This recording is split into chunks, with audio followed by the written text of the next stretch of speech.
Sebelumnya, Assalamualaikum warahmatullahi wabarakatuh. Di sini saya akan membahas tentang bisnis plan salad buah disusun untuk memenuhi tugas mata kuliah kewirausahaan.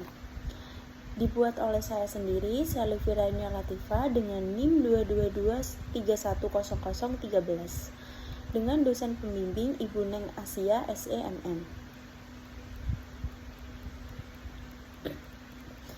Di sini ada informasi usaha, data usaha, nama usaha salad buah, bidang usaha kuliner, jenis produk salad buah, nomor telepon sesuai dengan tertera, tempat lokasi usaha ada di Sukamahi, Cikarang Pusat, toko online salad buahku by Sherly, layanan antar JNT, JNE, Si Cepat. Data pemilik, nama pemilik Sherly Firayuna Latifah, jenis kelamin perempuan, tempat tanggal lahir Sragen 13 Maret 2004, alamat Sukamahi, Cikarang Pusat, telepon sesuai dengan tertera, alamat email sesuai dengan tertera, peran dalam usaha adalah owner, pendidikan D3 akuntansi.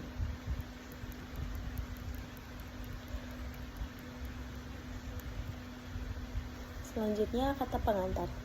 Puji dan syukur saya panjatkan kehadirat Tuhan Yang Maha Esa atas segala rahmat dan karunia-Nya, sehingga saya dapat menyusun dan menyelesaikan proposal rencana usaha yang berjudul Saladku by Sherly ini dengan baik dan tepat waktu. Proposal ini saya susun sebagai bentuk perencanaan dalam memulai sebuah usaha di bidang kuliner sehat, khususnya salad buah. Ide usaha ini muncul dari meningkatnya minat masyarakat terhadap makanan sehat dan bergizi, yang juga praktis untuk dikonsumsi. Melalui usaha ini, saya berharap dapat menghadirkan produk makanan ringan yang tidak hanya lezat dan segar, tetapi juga menyehatkan dan dapat dinikmati oleh berbagai kalangan. Dengan menyusun proposal ini, saya juga ingin mengembangkan semangat kewirausahaan serta mengasah kemampuan dalam merencanakan dan menjalankan suatu usaha. Saya menyadari bahwa proposal ini masih jauh dari kata sempurna, sehingga saya sangat mengharapkan kritik dan saran yang membangun demi perbaikan dan membangun usaha ke depannya. Akhir kata, saya mengucapkan terima kasih kepada semua pihak yang telah memberikan dukungan, baik secara langsung maupun tidak langsung, dalam proses penyusunan laporan ini. Semoga proposal ini dapat bermanfaat dan menjadi awal dari usaha yang sukses dan berkelanjutan.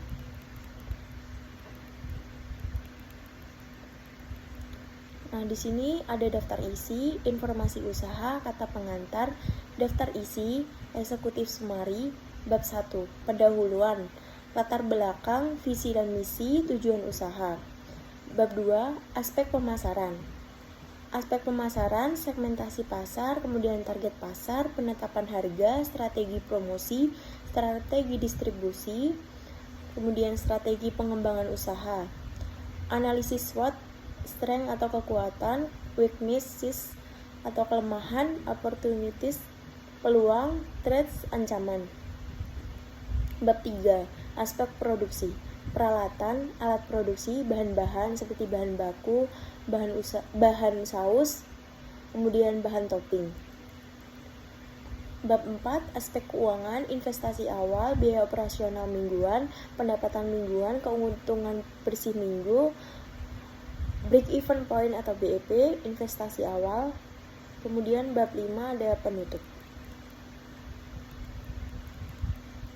Eksekutif sumari. Usaha mikro, kecil, dan menengah atau UMKM memegang peran penting dalam mendorong pertumbuhan perekonomian nasional, baik di negara maju maupun negara berkembang. UMKM terbukti memiliki daya tahan yang kuat, khususnya saat menghadapi tekanan kritis ekonomi di Indonesia. Ketangguhan sektor ini menjadikan UMKM sebagai tulang punggung ekonomi rakyat yang perlu terus dibina dan didukung agar mampu berkontribusi lebih optimal terhadap peningkatan taraf hidup masyarakat. UMKM merupakan bentuk usaha yang dikelola secara mandiri dengan jumlah kekayaan lebih maksimal 200 juta di luar tanah dan bangunan tempat usaha. sebagaimana diatur dalam Undang-Undang Nomor 9 Tahun 1995 berdasarkan Keputusan Presiden RI Nomor 299 Tahun 1998. Usaha kecil adalah kegiatan ekonomi rakyat yang berskala mikro hingga kecil yang sebagian besar dijalankan oleh masyarakat umum dan membutuhkan perlindungan dari persaingan usaha yang tidak adil. Seorang pelaku usaha atau entrepreneur adalah individu yang berani memulai bisnis baru dengan menghadapi risiko dan ketidakpastian demi mencapai keuntungan dalam perkembangan usaha. Seorang wirausaha harus mampu menangkap peluang, mengolah sumber daya yang ada, serta mengubahnya menjadi sesuatu yang bernilai ekonomi dan bermanfaat untuk keberlangsungan hidup dan pertumbuhan usahanya. Kemudian bab 1 pendahuluan, latar belakang. Indonesia merupakan negara tropis yang memiliki keanekaragaman buah-buahan yang melimpah sepanjang tahun. Buah-buahan ini tidak hanya kaya akan rasa, tetapi juga mengandung banyak vitamin, serat, dan antioksidan yang bermanfaat bagi kesehatan tubuh. Salah satu bentuk olahan buah yang populer dan bernilai gizi tinggi adalah salad buah. Salad buah merupakan makanan ringan yang terbuat dari berbagai jenis buah segar yang dipotong kecil-kecil dan dicampur dengan saus. Biasanya berbahan dasar mayones, yogurt, atau susu kental manis. Selain rasa yang segar dan manis, salad buah juga digemari karena tampilan warnanya yang menarik serta kandungan nutrisinya yang tinggi. Salad buah juga cocok dikonsumsi oleh semua kalangan dari anak-anak hingga dewasa karena memiliki rasa yang universal dan mudah diterima oleh lidah masyarakat. Permintaan terhadap makanan sehat dan praktis semakin meningkat seiring dengan kesadaran masyarakat akan pentingnya pola hidup sehat. Hal ini menjadikan salad buah sebagai salah satu peluang bisnis yang menjanjikan, terutama di daerah perkotaan. Usaha salad buah ini semakin berkembang, baik dari segi varian buah yang digunakan, saus yang dibuat lebih inovatif, hingga pada tampilan dan kemasan yang menarik untuk menarik minat konsumen. Salad buah biasanya dipasarkan melalui berbagai saluran seperti warung makan, kafe, stand jajanan, toko oleh-oleh, bahkan melalui platform online. Produk ini sangat digemari karena cocok untuk dijadikan camilan sehat, hidangan penutup, atau bekal harian. Melihat potensi tersebut, maka saya tertarik untuk mengembangkan usaha pembuat salad buah. Selain mudah dalam pembuatannya, bahan bakunya pun melimpah dan mudah didapatkan di pasar-pasar lokal. Selanjutnya ada visi misi. Visi menjadikan pelopor salad buah lokal yang segar, sehat, dan berkualitas, serta dikenal luas sebagai camilan bernutrisi yang digemari semua kalangan. Saladku by Shirley hadir untuk membawa tren gaya hidup dengan sehat ke tengah masyarakat, dari lingkungan rumah hingga pasar modern. Misi 1. Menyajikan produk salad buah yang enak, sehat, dan aman dikonsumsi oleh semua kalangan. 2. Membangun kepercayaan dan kepuasan pelanggan dengan menjaga citra rasa dan kualitas. 3. Mengelola buah-buahan segar menjadi produk bernilai tinggi dan kaya manfaat. 4. Mengembangkan usaha dengan modal terjangkau dan pengelolaan yang efektif agar bisa terus tumbuh dan berkelanjutan. Tujuan usahanya mewadahi semangat dan ide kreatif dalam dunia wirausaha, khususnya kuliner sehat, menambah pengalaman berharga, dan memulai menjalankan bisnis mandiri, menjaga kualitas rasa, tampilan, dan pelayanan untuk menciptakan kesan yang baik bagi pelanggan, mewujudkan pertumbuhan usaha secara bertahap hingga bisa dikenal di berbagai wilayah dan menjadi pilihan utama dalam kategori camilan sehat. Kemudian bab 2, aspek pemasaran.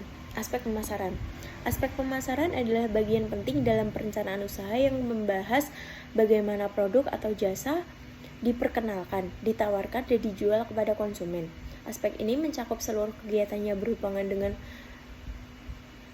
analisis pasar, strategi promosi, penetapan harga, penyaluran produk, hingga pelayanan pada konsumen. Tujuan utama dari aspek pemasaran adalah memastikan bahwa produk atau jasa yang ditawarkan dapat diterima dengan baik oleh pasar, sehingga usaha dapat mencapai target penjualan, membangun hubungan dengan pelanggan, memperkuat posisi di pasar saat memperoleh keuntungan yang berkelanjutan. Menurut Clutter dan Keller 2016, pemasaran adalah proses sosial dan manajerial di mana individu dan kelompok mendapatkan apa yang mereka butuhkan dan diinginkan melalui penciptaan, penawaran, dan pertukaran produk yang bernilai. Artinya, aspek pemasaran tidak hanya sekedar menjual produk, melainkan juga tentang bagaimana memahami kebutuhan konsumen, menciptakan nilai, mengkomunikasikan nilai tersebut, dan memberikan kepuasan konsumen lebih dari sekadar transaksi jual beli. Dalam dunia bisnis modern yang kompetitif, aspek pemasaran menjadi semakin penting karena perubahan perilaku konsumen yang cepat, perkembangan teknologi digital, serta meningkatnya persaingan antara usaha. Tanpa strategi pemasaran yang matang, usaha akan kesulitan untuk memperkenalkan produknya kepada masyarakat luas, membangun brand image yang kuat, serta menciptakan loyalitas konsumen dalam jangka panjang. Aspek pemasaran juga berperan dalam membangun hubungan jangka panjang dengan pelanggan melalui pendekatan Customer Relationship Management atau CRM.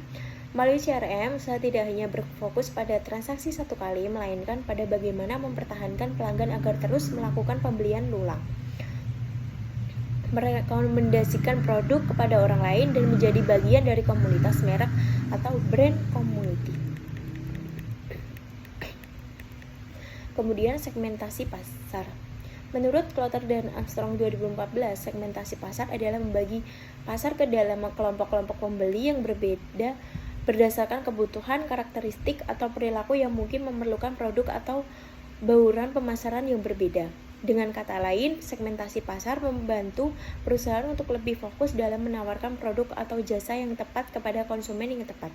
Tanpa segmentasi pasar, usaha akan menghadapi kesulitan dalam memahami berbagai perbedaan kebutuhan konsumen yang sangat beragam. Dengan segmentasi, perusahaan dan menentukan target pasar paling potensial dan mengalokasikan sumber daya secara lebih optimal.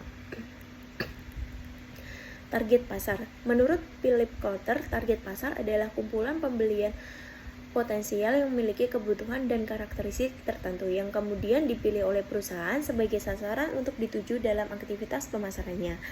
Targeting merupakan proses penting dalam pemasaran, di mana perusahaan harus menentukan kelompok konsumen yang paling sesuai untuk produk atau jasa yang mereka tawarkan. Targeting juga dapat didefinisikan sebagai strategi dalam mengalokasikan sumber daya perusahaan secara optimal, agar usaha pemasaran menjadi lebih efektif dan efisien. Dengan memilih target pasar yang tepat, perusahaan dapat mengarahkan produksi, pelayanan, serta komunikasi pemasarannya dengan lebih fokus dan berdampak. Kriteria pemilihan target pasar. Dalam menyelesaikan pasar sasaran, beberapa kriteria yang perlu diperhatikan meliputi: yang pertama, ukuran pasar. Ukuran pasar harus cukup besar untuk menjamin keberlangsungan dan pertumbuhan usaha. Semakin besar ukuran pasar, semakin besar peluang perusahaan untuk berkembang dan memperoleh keuntungan. Yang kedua, tingkat pertumbuhan pasar. Pertumbuhan pasar menunjukkan potensi jangka panjang dari segmen tersebut. Semakin tinggi tingkat pertumbuhan pasar, semakin menarik segmen tersebut untuk dijadikan target. Yang ketiga, keunggulan kompetitif. Keunggulan ini mengacu pada kemampuan perusahaan untuk menawarkan nilai lebih dibandingkan pesaing di dalam segmen yang dipilih, baik dari segi produk, harga, pelayanan, maupun inovasi. Dengan keunggulan ini, perusahaan dapat lebih mudah menguasai segmen pasar yang dituju. Dengan memahami kriteria tersebut, perusahaan dapat lebih tepat dan menentukan kelompok konsumen mana yang paling berpotensi untuk mendukung kesuksesan usaha dalam jangka panjang. Kemudian, penetapan harga. Penetapan harga merupakan salah satu elemen penting dalam strategi pemasaran yang menentukan beberapa besar nilai yang harus dibayar oleh konsumen untuk mendapatkan suatu produk. Menurut Philip Kotler, harga adalah salah satunya komponen dalam bauran pemasaran atau marketing mix yang memberikan pendapatan bagi perusahaan, sedangkan elemen lainnya seperti produk, promosi, dan distribusi justru menimbulkan biaya. Oleh karena itu, pendapatan harga harus dirancang secara strategis untuk menjaga keseimbangan antara daya pesaing pasar, persepsi nilai oleh konsumen, dan tingkat keuntungan usaha. Dalam usaha salad buah Kubasari, penetapan harga mempertimbangkan berbagai aspek, seperti total biaya produksi, harga dari pesaing, daya beli konsumen, serta kualitas dan keunikan produk yang ditawarkan. Harga terlalu tinggi dapat mengurangi minat beli, sedangkan harga yang terlalu rendah dapat menurunkan margin, keuntungan, dan persepsi kualitas. Setelah mempertimbangkan semua faktor tersebut, maka harga jual salad buah ditetapkan secara flat per cup agar lebih praktis dan mudah dipahami konsumen.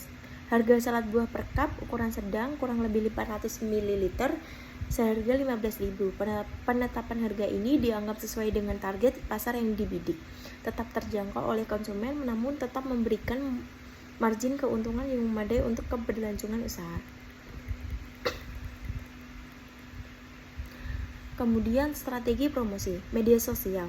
Promosi melalui Instagram, Facebook, dan influencer untuk meningkatkan brand awareness dengan konten menarik dan hashtag unik.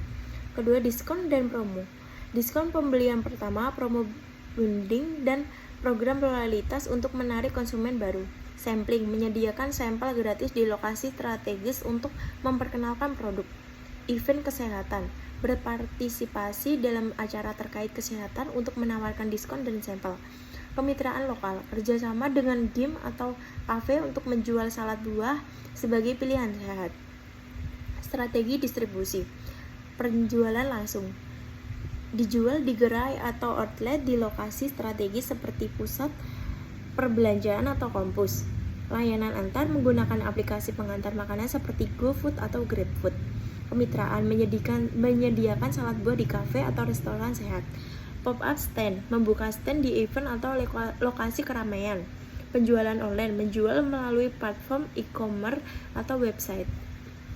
Strategi pengembangan usaha, mengembangkan varian salad buah dengan tambahan topping atau dressing yang berbeda untuk menarik lebih banyak pelanggan dan memberikan pilihan lebih beragam. Meningkatkan kejangkauan dengan membuka cabang baru di lokasi strategis lainnya atau menjual produk di kota atau kawasan yang lebih luas. Bekerja sama dengan bisnis lain seperti gym, kafe, atau secara kesehatan untuk memperkenalkan produk ke lebih banyak konsumen. Promosi yang lebih besar melalui media sosial, influencer, dan iklan berbayar untuk menjangkau audiens yang lebih luas, memberikan layanan yang lebih baik seperti pengantaran yang lebih cepat, atau menawarkan sistem kualitas untuk pelanggan tetap, agar konsumen merasa dihargai dan terus kembali. Analisis SWOT. Analisis SWOT adalah suatu metode perencanaan strategis yang digunakan untuk mengevaluasi kekuatan, strength, kelemahan, peluang, dan ancaman dalam suatu usaha proyek. Analisis ini bertujuan untuk membantu pelaku untuk memahami faktor internal dan eksternal yang dapat mempengaruhi keberhasilan bisnisnya, sehingga dapat merumuskan strategi yang tepat untuk mencapai tujuan yang diinginkan. Dalam konteks usaha salad by Shirley, analisis SWOT digunakan untuk mengevaluasi kondisi internal usaha, yaitu kekuatan dan kelemahan yang dimiliki, serta mengidentifikasi kondisi eksternal seperti peluang yang dapat dimanfaatkan dan ancaman yang harus diantisipasi dari lingkungan luar usaha. Dengan analisis ini diharapkan pelaku usaha dapat mengambil keputusan secara lebih bijak dan terarah. Yang pertama, strength atau kekuatan. Menggunakan buah segar pilihan dengan kualitas premium. Tidak menggunakan bahan pengawet dan pewarna buatan, memiliki varian rasa yang menarik dan saus homemade. Kemasan praktis dan cocok untuk semua kalangan. Weaknesses atau kelemahan. Masa simpan produk yang singkat karena tanpa pengawet. Kapasitas produksi masih terbatas seperti 5 sampai dengan 10 porsi per hari. Belum memiliki jaringan distribusi yang luas, bergantung pada cuaca dan ketersediaan buah segar. Opportunities atau peluang, meningkatkan kesadaran masyarakat akan gaya hidup sehat, sedikitnya pesaing di pasar salad buah sebagai salad buah segar lokal, peluang pengembangan menjadi franchise atau brand lokal ternama, potensi kerja sama dengan sekolah, kantor, dan komunitas olahraga. Kemudian threats atau ancaman, perubahan harga buah yang fluktuatif, munculnya pesaing baru yang menawarkan produk serupa, tantangan dalam pengiriman agar salad tetap segar sampai ke tangan pelanggan, perubahan preferensi konsumen terhadap jenis makanan sehat. Kemudian bab ketiga, aspek produksi. Aspek produksi mencakup seluruh kegiatan yang berhubungan dengan pembuatan produk, mulai dari penggadaan bahan baku, proses produksi, hingga pengemasan. Dalam usaha salad buah, aspek ini sangat penting untuk memastikan kualitas produk tetap terjaga dan memenuhi standar yang diinginkan oleh konsumen. Yang pertama, peralatan. Peralatannya kap plastik dan tutupnya seharga 20.000, sendok plastik 5.000, kantong plastik 10.000, stikernya 10.000. Yang kedua, alat produksi. Ada mangkuk seharga 15.000, sendok 5.000, pisau 20.000, parutan keju 5.000. Bahan-bahan. Bahan baku ada apel seharga 25.000 per kilogram, buah naga 20.000 per kilogram, stroberi 40.000 per kilogram, melon 18.000 per kilogram, anggur 35.000 per kilogram, jeruk 22.000 per kilogram. Bahan sausnya ada yogurt 30.000, mayones 20.000, bahan toppingnya keju 15.000. Proses produksi. Persiapan alat dan bahan. Siapkan alat-alat yang dibutuhkan yaitu mangkok, sendok, pisau, dan parutan keju. Siapkan peralatan tambahan seperti kap plastik dan tutupnya, sendok plastik, kantong plastik, serta stiker label. Cuci bersih semua buah, apel, buah naga, stroberi, melon, anggur, dan jeruk. Siapkan bahan saus serupa yogurt dan mayones. Siapkan topping berupa keju parut. Kedua, pemotongan dan pengelolaan bahan buah. Kupas buah yang diperlukan dikupas seperti jeruk, apel, dan melon. Potong semua buah menjadi ukuran kecil sehingga takaran saji menggunakan pisau. Memasukkan potongan buah ke dalam mangkuk untuk dicampur terlebih dahulu. Yang ketiga, pencampuran buah dan saus. Campurkan potongan buah dengan saus yang terbuat dari campuran yogurt dan mayones. Aduk rata menggunakan sendok bersih di dalam mangkuk. Kemudian yang keempat, penyajian dan topping. Masukkan campuran salad buah ke dalam kap plastik, tambahkan topping keju parut di atasnya menggunakan parutan. Kemudian pastikan tampilan salad buah menarik dan higienis. Yang kelima, pengemasan. Tutup kap plastik dengan rapat, tempelkan stiker label produk Saladku by Shirley. Masukkan kap ke dalam kantong plastik bersama sendok plastik. Kemudian penyimpanan. Simpan salad buah ke dalam kulkas agar tetap bersih hingga saat disajikan atau dijual ke konsumen. Selanjutnya, bab keempat, aspek keuangan. Investasi modal. Nama barang mangkuk, jumlahnya 1 buah, harga satuannya 15.000, totalnya 15.000, keterangannya adalah alat pencampur buah. Kemudian pisau, jumlahnya 1 buah, harga satuannya 20.000, totalnya 20.000 untuk memotong buah. Yang ketiga, sendok, 1 buahnya 5.000, totalnya 5.000 untuk menyajikan. Parutan keju 1 buah, harganya 5.000, totalnya 5.000 untuk topping keju. Kemudian kap plastik 1 pak, harga satuannya 20.000, totalnya 20.000, keterangannya adalah stok awal. Sendok plastik, jumlahnya 1 pak, harga satuannya 5.000, kemudian totalnya 5.000, keterangannya stok awal. Kemudian yang ketujuh, kantong plastik, jumlahnya 1 pak, harganya 10.000, keterangannya untuk pembungkus. Kemudian stiker 1 pak, harga satuannya 10.000, jadi totalnya 10.000, keterangannya adalah branding. Jadi totalnya adalah di 90.000 adalah total investasi awal. Kemudian biaya operasional mingguan, bahan baku, buah, dan saus. Nama bahannya apel, estimasi untuk 35 cupnya 1 kg, harga satuannya 25.000 per kilogram, total biayanya 25.000. Buah naga 1 kilo 20.000 per kilo, total biayanya 20.000. Stroberi estimasi untuk 35 cup adalah 0,5 kg, harga satuannya 40.000 per kilogram, total biayanya 40.000. Melon 1 kg, harga satuannya 18.000 per kilogram, total biayanya 18.000. Kemudian anggur ada 0,5 kg, Kemudian harga satuannya 35.000 per kilogram, totalnya 35.000. Jeruk estimasi untuk 35 cup 0,5 kg, harga satuannya 22.000 per kilogram, total biayanya 22.000. Kemudian yogurt 1 botol, harga satuannya 30.000, total biayanya 30.000. Kemudian mayones 1 bungkus 20.000, total biayanya 20.000. Keju parut 1 pak kecil, harganya 15.000, totalnya 15.000. Total biaya bahannya 176.500. Pendapatan mingguan, penjualan 35 cup dikali dengan 15.000, totalnya adalah 525.000. Keuntungan bersih mingguannya, pendapatan 525.000, biaya operasional 176.500, laba bersih 525.000 dikurangi dengan 176.500, totalnya 348.500. Break even point atau BEP investasi awal, total investasi awal adalah 90.000, laba bersih per minggu 348.500. Waktu balik modalnya kurang lebih 1 minggu, langsung untuk di minggu pertama. Kemudian yang terakhir bab 5 penutup. Memulai sebuah usaha membutuhkan komitmen dan keseriusan yang tinggi.